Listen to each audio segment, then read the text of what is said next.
Niwaombe tuungane sote kuamua hatma ya mustakabali mwema wa nchi yetu kwa manufaa ya kizazi hiki na vizazi vijavyo. Ninawasihi wa Tanzania, tusikubali kurubuniwa kuharibu nchi yetu.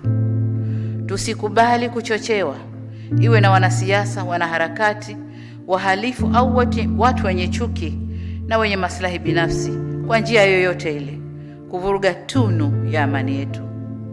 Tusimame imara na kwa umoja tulijenge taifa la Jamhuri ya Muungano wa Tanzania.